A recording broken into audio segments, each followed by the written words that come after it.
Hello, happy Friday. Welcome to this Back of the Net matchday preview as AFC Bournemouth entertain Everton. No, you've not got deja vu. We're doing it all over again, this time in a tournament that counts. Look, it was great to beat them in the Carabao Cup 4-1, but it promises to be a very different fixture with, Tom, maybe some different personnel to what we saw in the week. I would have thought so, mate. Yeah, neither team showed their hand too much. Obviously, we had a few that made good performances that might be knocking on the door. But from an Everton point of view, I think that we'll see a different lineup. And probably, two very, very changed teams ahead of tomorrow's game. How rude of us. We didn't introduce ourselves. My name's Sam Davis. My name's Tom Jordan. And this is Back of the Net. We're an AFC Bournemouth fan channel producing content nearly every day, mate. It's coming a bit of a chore now. No, it isn't, because we absolutely love it. And we would appreciate it if you did enjoy this stuff to give us a like. But also there's a cheeky red button. And no one wants red on their screen, especially Everton fans. Oh, no, click that, because you don't want to see too much red Everton. So, yeah, just click that. It won't be red anymore because it will be subscribed, and we'll really appreciate that. Yeah, so coming up on this preview show, we're going to give you our honest thoughts on Everton. How have they done in the transfer business at the end of last season? What's their season been like so far? What do we think of their manager? What do we think of how they're going to do this season? We also get their honest thoughts on us as well via a number of clips that we've discovered on social media and YouTube. Also, we're going to find out Tom here. He's going to do his team predictions as well. Not only the Bournemouth side, but also the Everton side as well. Do you remember what I did in the last game against Leeds? What? 22 out of 22. Well done. So if you want team news, you know where to come. And also, of course, we're going to get the all-important injury news and updates as well. Look, if you're travelling down from Merseyside, have a safe journey. Some of you, I gather, might be travelling more locally because there's a certain Scouse contingent in Bournemouth. A lot of people who support the red side, but a fair few blue noses as well. So look, however you're travelling down, make sure you travel safely. Bring a coat. It's going to be a little bit of rain, but hopefully it will hold off and we can watch a good Premier League fixture. It's always nice to be in the shelter, and thankfully today, Tom, we're in the Pear at Parley. We are indeed. In Christchurch Road, West Parley. We're in one of their woodland dining huts. Thanks to Sam, thanks to Eleanor for sorting this for us today. Really good place to eat, drink and be merry, isn't it, mate? Yeah, absolutely lovely, mate. And these huts are superb as well. And very grateful for them to let us come in here. And I think it'll be quite busy over the Christmas period because they always do a good lunch, don't they, as well? Yeah, really good. So it's always nice to come in here, and it's a really nice setting as well. I really love it in the summer though, in the beer garden and that. Love it. Yeah. Really nice outdoor area. But come check it out. Come check it out for sure. If you're an Everton fan and you're coming down on the train, well, even if you're not, well, a lot of you will probably be getting off at Bournemouth. The stop before is Folkestone Station, okay? And it's probably nearer to Dean Court than what Bournemouth is, okay? Once you get off at Folkestone, there's a pub opposite that's going to be hospitable to away fans called The Bell. And there you can have beers, food, whatever. I just wanted to tell you this is not an ad. Few doors down from The Bell, in off the far post, mate. Really good place. Yeah, it's great there. Yeah, they do so much good sports memorabilia and fair bit of Everton in there as well. So go check it out. You might find like a nice retro top in there, some old programmes. So and it's right next to The Bell, as I say, the pub that away fans are more than welcome in. So definitely go check it out. It is really cool. I could spend a lot of time in there just looking through all the memorabilia. So do that. Yeah, so check them out. They're on Facebook, also on Twitter as well, in Off the Far Post. All the links are below, but loads of stuff in there. You will love that. What you also might love, Everton fans, is a gift from us to you. We don't often do this, and you're the only club we've done this for so far. But we're going to offer you a free pint. You're too generous, you are. Free or soft drink, a free pint. The way we're doing it is via the Greene King season ticket app. Look, you may know of this app already, you may have it, but I reckon you might not have it. All you do is go to your app store, type in Greene King, that's Green with an E at the end, Greene King season ticket app, download the app, and when you do, you sign up. Now, Greene King pubs, they're up and down the country. There are plenty locally that you can go to. And on Merseyside, there's loads of Greene Kings as well. But they are your home of pub sport. And by having the app, you get a number of benefits, Tom. And the benefits are great, aren't they? They're brilliant. I mean, you get 10% off loads of drinks. Yeah. 1 hour before, during, and after a live game, which is amazing because that's a virtual game. Booking functionalities, all that good stuff. It's like in-app prizes and games on there as well, which is good. And then there's a little code section where you might be able to get a free pint if you put a certain 4 letters in. Yeah. BOTN stands for back of the net. BOTN in the promotional code section. And once you're then signed up, there's a little offers section of the app, and in there's your free welcome drink. From us, a gift to you. It can be a non-alcoholic drink, it can be an alcoholic drink, whatever you want. You just have to show the QR code to the bar staff or use the coupon code that's generated, put it within the Greene King app, and then it will discount it for you. And they'll deliver it to your table if you're using the app. How can you not want to use the Greene King season ticket app? Visit a Greene King sports pub for the next game, because it's your home of pub sport. It's where the fans go. But the fans will be going to the Vitality Stadium on Saturday. We're hosting Everton for the second time this week at Dean Court, 3 p.m, and it's going to be our last game before the World Cup break. Everton, we're just checking out the league table on screen now. They are 1 place and 1 point above the Cherries, who sit precariously just above the relegation zone, which is occupied at the moment by our neighbours Southampton. Mind the gap. Mind the gap. Now, of course, Frank Lampard has been in charge at Everton since January the 31st this year. Of course, he was previously manager at Derby County, then went to Chelsea, which I think was quite a fortunate job to have for someone with a lack of managerial experience. He didn't exactly work his way up at Derby, did he? Because they were treading water, really. Yeah, no, it was perfect time for him, wasn't it? They had the transfer ban, couldn't bring any players in, so they just brought in a club legend and said, work what you got. And with the young players of that, I think like Tammy Abraham and players like that, he Mason Mount, he done well with them, and he got them in the top 4, didn't he? He done really, really well. And then the next season, when he had a few, he had some money to spend, it didn't quite go for him. But he's doing all right. I think the Everton fans don't mind him. I know some of the results, you think he probably should be getting more points on the board. They should be a bit higher than they are. But I think he's coming across relatively well with the fans. He does seem to get it, which is always helpful. So it's one of them that you're not sure whether it's going to work or not yet. It's still early. It still feels too early. Do Everton fans because I would say that last season, I think he took over after they had played 20 games. They were in 16th place with 19 points. At one stage, I honestly thought that they were going down. Yeah, so did I. But he pulled a couple of really good results out of the bag. I think the home performances really help. I think them Everton fans are great in there, and that really helped them. And they finished in the same position on 39 points. But before we talk about how they've done this season, Tom, talk me through their transfer activity, because it's fair to say they've had a fair few arrivals, haven't they? They have. Obviously, they got a fair bit of money for Richarlison, who went to Tottenham, which was obviously a big blow for them. They probably knew that was going to happen. So obviously he went, but they've recruited quite well. I think Dwight McNeil's quite a shrewd signing. They brought in Morpay, didn't they, from Brighton, who hasn't quite hit the ground running, but he can get a few goals at this level. I think the main ones were the centre halves, Tarkowski and Cody. Just found out Connor Cody is going to the World Cup with England, which I agree with. I think he's a real leader, and I think Wolves have proven that they miss him as well. So I think they were their main signings, but also Idrissa Gueye come back, Anana in midfield looks like a good player. They've got Garner in, so they did make some acquisitions. I think because of Calvert-Lewin's injury problems and losing Richarlison, I think they probably needed a bit more at the top end of the pitch. They kept hold of Gordon because he looked like he could go at some point, but he hasn't started as they probably thought he would. They might do a bit of business in January, I think. But I still think probably going back to the Lampard thing, it's maybe a little bit split. We were fortunate enough to be at the overlap, weren't we, at the start of the week.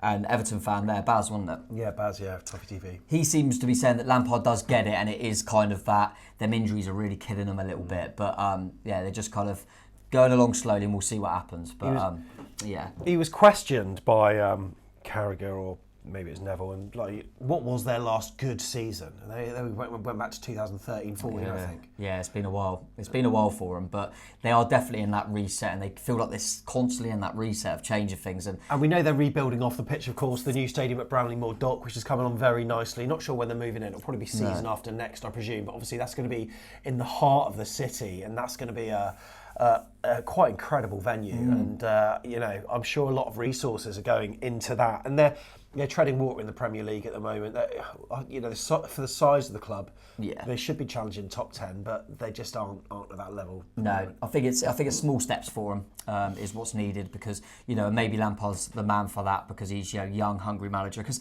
listen, they've had Carlo Ancelotti, they've had Rafa, and it hasn't worked for them managers or these managers with a great CV. So maybe they should put a bit of faith in Lampard and take it slowly. But obviously, from a Bournemouth perspective, we want to keep them in there because we need as many teams in a relegation scrap as possible for ourselves. But I think at this moment in time, if you ask me, I think they'll probably have too much. To be honest with you, and I think they'll probably bring in a few in January as well. So let's go through their season then. And in August, I mean, they started off at home with a 1-0 loss against Chelsea, and then against Aston Villa, a poor Aston Villa. They lost 2-1 at Villa Park, but they managed to get their first point on the board against Nottingham Forest. They got through in the EFL Cup against Fleetwood, and then a number of draws against, against Brentford and then Everton. Then, talk me through September, mate, because the performance at the start against Liverpool was pretty decent, and they were better than Liverpool in that game from what I remember. They were probably unfortunate. I think Conor Cody might have had a goal chalked off actually as well. But they started the season not very well, but I think that point at Liverpool was a good grounding point for them, and then they went and beat West Ham, didn't they, which was massive for them. So that kind of helped them kick on a little bit. I think they beat Southampton after that. So they kind of, just when you thought, Lampard's under some serious pressure here, they backed up with a few wins. Unlucky against United, lost that one, and Tottenham and Newcastle, but they weren't disgracing them games. I think the main one was that win over Palace, which no one really saw coming in terms of it being, was it 3-0 in the end? So that was a real positive one for them. Picked up a point against Fulham. Yeah, that was a good point. Fulham, sounds like they should have won the game, but then obviously November hasn't been great for them so far. A rejuvenating Leicester City losing 2-0 at home to them, and then obviously we know about the EFL Cup. So it's been a topsy-turvy season for them so far, and I don't see that changing until they get some of their star men. But up front is that they need Dominic Calvert-Lewin. They're missing him. You think if we didn't have Dom Solanke, it's one of them things at the moment. Without Calvert-Lewin, it is getting to that point where they just go, we can't trust him to be fit, and they need to bring in someone, or they just hope that Morpay really starts performing, and Gordon and players like that. But consistently inconsistent are Everton, and they're continuing that, and they'll be looking at this game as a chance to get some points before the break. But equally, from a Bournemouth point of view, we'll be looking and thinking, home to Everton, we could do a win in this. I think it's very different when you go away from home. And I think that's on the last day, isn't it? It is. Again, yeah. And we've won there before, but we ended up going down. So hopefully it won't matter this time for either club. We actually did the 3-1 double over them that season. We did. We won at home. I think I remember there was a great goal where Callum Wilson was put through and then lobbed Jordan Pickford. Yeah, very good And goal. I think in and around that week, Bournemouth beat Southampton, and we were in the top like 6 or 7 or something like that in the league, and mentions of Europe, and then it all went south from there. So head to head against Everton though, not bad.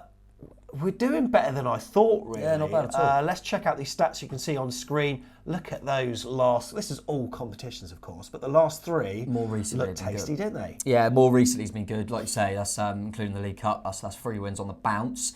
Lost at their place, but then you go again. You go to home. We've got a good point. We've had some good games. We have 3-0 and 2-0 at home, which have been really good. I remember that. There it is. 2017, go to their place, 6-3 defeat. Do you remember when Ross Barkley celebrated before he even scored? Yeah. I remember that one. But we've always had some games. There's always been goals. If you look, there's normally been goals in it as well. And Junior Stanislas has probably scored most of them for Bournemouth. I was listening to the Everton commentary.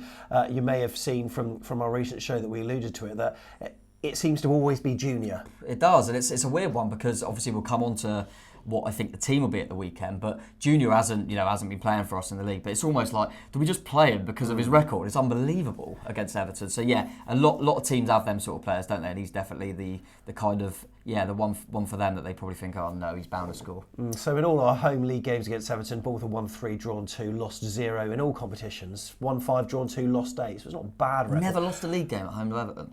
No. Oh, I like that. I'm feeling a bit more confident, mate. Do you think they're a likeable club? Yeah, I'd say so. More likeable than the other half of Merseyside? God, let's not get into that. But come on, Everton fans want to know. If I'm honest though, if I'm brutally honest, because I'm a Bournemouth fan, I think they're more likeable, but only because they don't win anything. Yeah. So they're more likeable because they're not going to get above their station because and Liverpool going and winning Champions Leagues, and obviously recently the league, they get a bit annoying. I think they find Liverpool fans unbearable. I don't blame them. I don't blame them at all. But I don't. Everton feel a little bit Newcastle, West Ham, sleeping giant-ish. I know Newcastle now have got the backing, but almost with like them West Ham teams where you think, oh, could they go for Europe this year? But then they could easily go down. You don't really know what's going to happen. But I don't mind Everton at all. No, I've got no problems with Everton. And in terms of Frank Lampard as a manager, I mean, we've spoke about his record. Do you like him? As a person, I think he comes across quite well. I think there's a side to him. I think there's, you wouldn't want to get on his bad side, because I reckon he can absolutely lay into you. He comes across like that sometimes in his interviews, like really cynical and sometimes a little bit rude with the way he answers questions, because he just hasn't got time for people who waste his time. Yeah, I can imagine he could be like that in the changing room as well. Yeah, I get that. And he was I always think this, don't want to mention Gerrard too much, he's obviously the other half, but I think sometimes them sort of players, they were so good. Yeah. Lampard's on the same thing. They probably think, why can you not do that? They probably get frustrated. If I'm perfectly honest, I think it remains to be seen. He's still very young and he could end up being a good manager. From my point of view, I don't think he is that good. Yeah. I think he went to Derby and was all right. But Derby were always in the playoffs. And he went there and obviously they got in the playoffs and failed there. I think he went to Chelsea and proved that when the going got tough, he probably wasn't good enough. And I think he's bloody lucky to get the Everton job, because I think it's a massive club and he's done really well to get it. But I haven't seen a massive kind of improvement in Everton. I think it's very slow. I don't think he should get the sack. I think they're doing all right and see how they are at the end of the season. And as I say, he might end up being a really, really good manager. But personally, I'm not convinced. Put it that way. Are there any players you quite like for Everton? Yeah, I mean, before the season started, I thought this Andy Gordon's going to be a hell of a player, but it hasn't quite happened for him this season. He reminds me of David Brooks in many ways. Yeah, he looks a bit like him, doesn't he? I think Onana, who it looks like would be fit, he looks like a really good signing for a bit of a destroyer in midfield. It'll be interesting to see if he plays, because he's a good player. And I say because Tarkowski's a bit of a brute, but as a footballers, I think the centre-halves, that's the main thing. I think Lamp's done really well there, because they struggled defensively. But I think, I think the pairing of Cody and Tarkowski have been brilliant. And obviously, I mentioned earlier, Cody's in the England squad, and I'm pleased about that. So yeah, and I mean, from an England point of view, I quite like Pickford, because he made us win a penalty shootout, played a big part in it. But yeah, they've got some good players. But I do like Calvert-Lewin. I really feel for him, because I think he's a really good player, but his injuries have killed him. They've got some good players, but they've lost some big ones recently as well, as I mentioned with Richarlison. So it always feels like they're kind of a step forward and a couple back for Everton. But they've got some dangerous players, mate. Absolutely. It's going to be a very, very different game, of course, against Everton than what we saw in the week. Those are our thoughts on them. What do they think about us? Let's find out. Because, as you said, the way it's going, other teams just seem to be getting their acts together somewhat at the time that Everton sort of losing their act altogether. I think it wouldn't be the worst result in the world if we got a draw. But I think Bournemouth, bar the other day, are a bit of a downward trajectory. They sacked Scott Parker, which was the right call, and they've sort of... They need a permanent appointment now, don't they? That guy they've got in charge. Gary O'Neill. Caretaker's out playing as welcome now, isn't he? Yeah, but I think they need to make a decision during this World Cup as to who they'll appoint to keep them in the Premier League. But we go into this game going from really confident from a good home win against Palace, a good draw away at Fulham, to not even turning up against Leicester and then getting absolutely destroyed by Bournemouth's second string. Now, albeit we played our second string, but our second string has got Yerry Mina, 30 million, Michael Keane, 25 million, Doucouré, 20 million. There is literally players all over that side that have cost millions of pounds, yet we got finished. We got absolutely finished by players like Jamal Lowe, who I'm not saying aren't good players. I'm not sitting here saying they're not good players. But if you can't read the game, it's so poor. And I can't remember if it was the second or the third goal, and the ball comes straight across Michael Keane in the 6-yard box. And Tarkowski or Cody, they jump over that. They jump all over it. He didn't. He didn't do anything. So, yeah, really, really disappointing. I think if we win, when we win, then I think I tweeted, we won't forget about the other one, but it'll be a better memory than it will be if we lose 2 on the bounce to them. And I know they've got the hex on us a little bit, but no, it's not really optional, is it? And I think the manager might think, I think he said it in one of his press conferences, if we win, then in this block of fixtures, i.e. pre the World Cup, we're roughly where he thought we might be.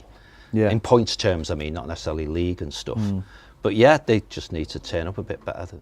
I don't think Bournemouth have been too bad. I think obviously they've had the change of the manager, Scott Parker, getting replaced by Gary O'Neill. I'm not too sure if Gary O'Neill's the permanent manager. I'm not too sure, but yeah, they've been very inconsistent, but they're new to this league. Some of these players have played in the Premier League before, so unless at home, it's just a small ground, of Vitality Stadium, but it's all closed in, it's boxed in, it's intimidating, it can be, and yes, you've got, like I said, it's a small crowd and whatnot, but they always seem tough to beat at home. I don't want to kind of make that a thing of every time we play away, because every team we can play, it's tough.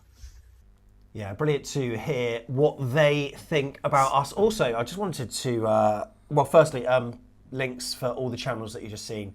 Obviously, very frustrated Everton fans after Tuesday night and playing them again so soon. It's probably good for us because we feel all right about a game, but for them, they're probably maybe nervously anticipating this one. Yeah. We're going to go through the housekeeping of what's happening injury update-wise, and regarding Ananame, do we know whether he's going to be available for this one, or is it a bit of a 50-50? It sounds like both Anana and Ghana Gay are both potentially going to be fit. It sounds like they should be okay. I don't know whether both would start, and both are probably not going to be 100%. But it looks like they'll be available, which is obviously a big boost for them. But Calvert-Lewin, I don't know. I think I'll be very surprised. Very surprised. I don't think he's going to be available. Just for one match before, is it worth it? No, I can't see it. We don't think it is. No, definitely not. Don't play him. But no, I don't think he's going to be quite ready by the sounds of things. But yeah, them two midfielders being available was a massive boost for him. And in terms of Bournemouth team news, I suppose the big question is Lloyd Kelly, but. Doesn't sound like he's going to be available now. It said he should be back after the World Cup, but going along nicely, all the usual stuff. But we know, of course, Mepham's out. Mepham's out, suspended, which is obviously a big blow for us because he's probably, arguably, our player of the season, but definitely our best centre half. So we'll probably have to bring someone in that hasn't played too many minutes. Obviously, Brooksy's still out. Obviously, Neto's still out. And yeah, but apart from that, we are as we are by the looks of it. It'll just be interesting to see if anyone knocked the door down enough on Tuesday to get a start. Is Andros Townsend still at Everton? Yeah, I believe he is, but he's just crocked, isn't he? I think him and who's the other one, the defender, Ben Godfrey. Yeah. They're both a bit more long term, I think, which is a real shame for. I mean, obviously Townsend gives you a bit of experience, but Godfrey as well. I remember thinking, he could be a future for England, but it just hasn't happened for him with injuries. So them two are out, yeah. The man in charge, you all want to know that. We're going to tell you. It's Craig Pawson. This will be the third time he's been our referee this season. The other time was away at Newcastle. Point. And home against Arsenal. Ugh. Yeah. Not great. So hopefully it can be... I mean, it doesn't matter anyway because he just go to the VAR screen when he won't make any decisions. We've lost one, we've drawn one. This can be the win, hopefully. Yeah, we Fingers lost. crossed. The one we didn't lose was he gave away a penalty against us. Yeah. The Lerma ball, wasn't it? Yeah, so you know what you need to do. Craig! Sort us out. Right, what are your predictions? We really want to know, actually. We'll read every single one. Put your predictions in the comments below for this one. It's going to be very, very different to Tuesday. Tom, is it going to be so different as the outcome's going to be different, or do you reckon we can sneak this one? I mean, I wouldn't mind a 4-1, mate. Love a 4-1. I, for one, yeah, well done. think that Bournemouth are going to win 2-1. Oh, I was going to potentially go 2-1. I'll tell you what, I'll go a little bit more. I'll go 1-0 Bournemouth. I like to think we'll nick out. I feel like I'm trying to forget Tuesday in a way, because it is going to be a different game. But I'm trying to think, going into this, I think I would have predicted a narrow win for us. I'm hoping so. A draw wouldn't shock me, and it wouldn't be the worst thing in the world, even though we need to win. But we just can't lose the game, mate. We can't lose the game. But I'm hoping we'll have a little bit too much. Okay then, should we do Tom's predicted teams? Go on then. Let's have it. Right then, we're going to start off with the Bournemouth side. Everton fans, there's no reason to switch off now, because in a minute Tom's going to predict your 11-2. Be interesting to see if he gets that one right. All right, talk me through it then, Tom. What we done? Well, like I say, this is a predicted team. Probably a lot of people will be wanting different potentially, but I do think we'll go back to a kind of a 3/5 at the back. Yeah. As I always say on these, that is very flexible because players can move around and make it a 4 quite comfortably. But I'm going to start, obviously, Travers in goal. Yeah. With the injury to Neto, Travers will definitely be in the sticks. Back three, obviously, we know we're without Mepham, but Smithy will stay on that right centre-back role. But as I say, he could easily move to right back, to left back, etc. I think we're going to have to bring in Jack Stevens. And he'll play in the middle. I would have thought so, just because obviously Smithy naturally a fullback, and Senesi, who's going to be the other one, is left-footed. So I would have thought Stevens will be in the middle, but that'd be interesting because he hasn't started for us in the Premier League. And then as I say, the way we're starting with the wing backs, I'm going to go for Fredericks on the right. Coming back into the side, and Tavernier on the left. Tavernier, okay. As I say, that can all change around because Smithy can quite easily go to left fullback, Fredericks to right fullback, and Tavernier push on. Right. Kind of what happened in the last game at Leeds, the last league game anyway. I think a lot of people will want Jordan Zamora, but I'm going on what I think Gary O'Neill will do, and I think Zamora come off. He had a few little bumps during the game, and I think that'll be another excuse for him not to play him. I think he'll revert back to kind of that experience in Fredericks and that know-how. So that's why I think we're going to go back to that one, mate. So I forgot I was on camera then. I thought you might do a little. I'm a bit bunged up. Yeah. Hopefully the midfield won't be congested, mate. Yeah, like that. Well played. Lewis Cook, 100% in. Yeah. Jefferson Lerma, 100% next to him. Yeah, I think people like Ben Pearson and Joe Rothwell play well, but they ain't going to get in the team. It's going to be Cook and Lerma in that middle. And Billing in advance. Yeah, Billing, Yeah, there's a reason he wasn't even on the bench, and that's because we were wrapping him up in cotton wool. He'll definitely play.